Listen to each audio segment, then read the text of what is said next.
MouzStrelok now muling himself to victory with a lot of over 2k of income at this moment, having 4 mules into play, 2 just getting killed, so his income will shrink a bit, but it is still dominating Mondragons.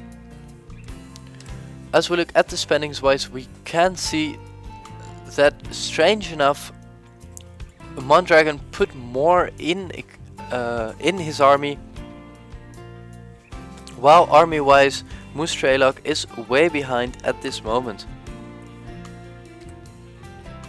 I thought on technology MouzStrelok would be ahead, but I guess Mondragon put more into army diversity, while MouzStrelok is messing up Marauders, siege tanks and Thors. Mondragon looking to move out with his Mutalisk army. Banelings now also joining the fight, and a Nidus network is being built. So it is much likely to see a Nidus worm pop up somewhere in the Terran base, having those supply depot positioned correctly, so there will not be any sneak up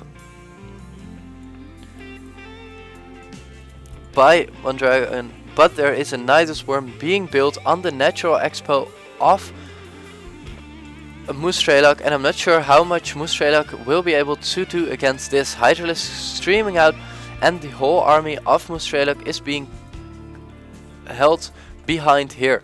Orbital command being lifted off and getting taken down by combined Hydralisk fire.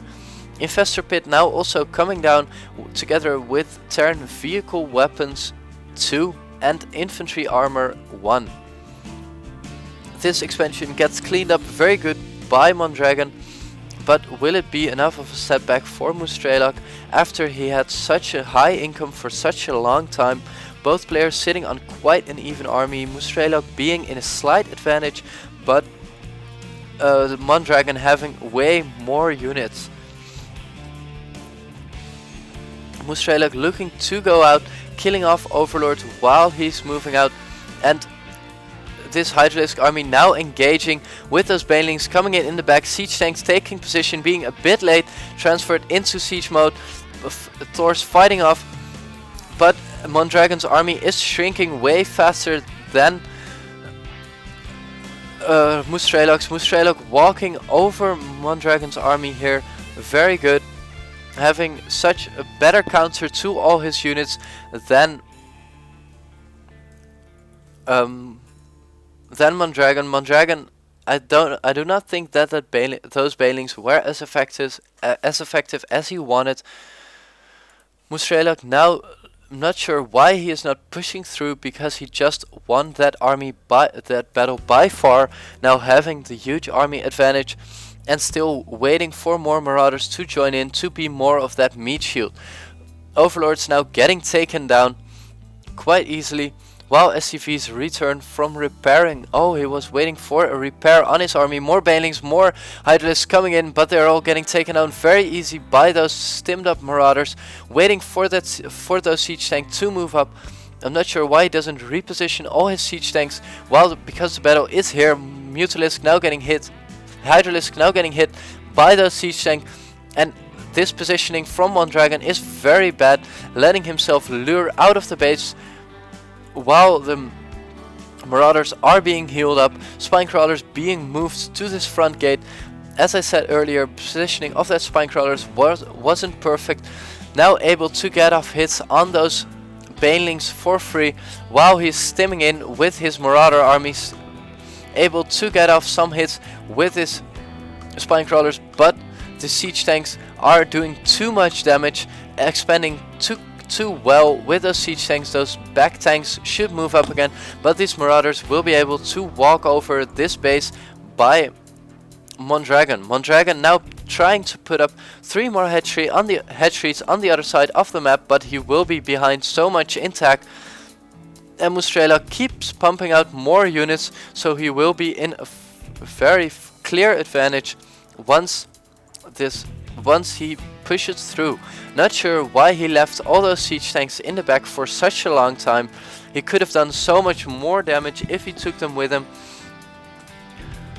Now scanning this high ground where more spine crawlers are being warped in, together with a small hydralisk army and a spire trying to do attack switch to the air and being able to kill off this huge ground army. Infestation pit now getting taken down, spine crawler getting into play, but the siege tanks already in place to pound down on these buildings. Queen also getting taken down by the siege tank, and as we look army wise, the MouzStrelok is now so ahead of Mondragon that this probably is not gonna work out for Mondragon. Maybe he is going to do a final tech switch with some MouzStreloks on the way, but with his main cleaned up and MouzStrelok able to reinforce his army again and again.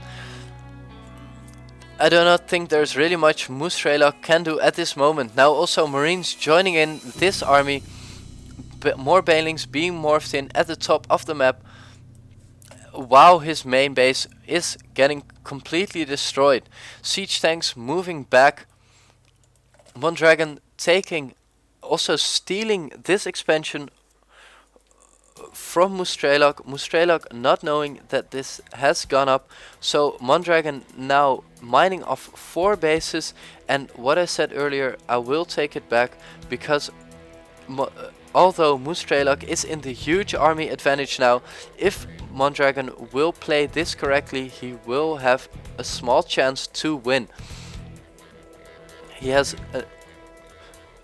way enough overlords. MouzStrelok now moving his base up towards the Mondragon's main. Drones now in transition getting killed. I'm not sure where they came from, but Mondragon macroing up quite an army with an infestor in the middle. It is very small compared to this huge Terran ball moving in, but I hope he will be able to make something happen. Maybe mind control a Thor or a siege tank, but he mismacros his infestor, and I think that will be the end of the game. Mondragon losing the last of his forces to this huge Terran ball and forced to GG out. If he macroed that infestor a bit better, he might be able to do something about this, but MouzStrelok taking game 1 in this best of 3 by macroing up a way bigger army than Mondragon. Stay tuned for game 2 in this matchup, and this will be Rebel signing out.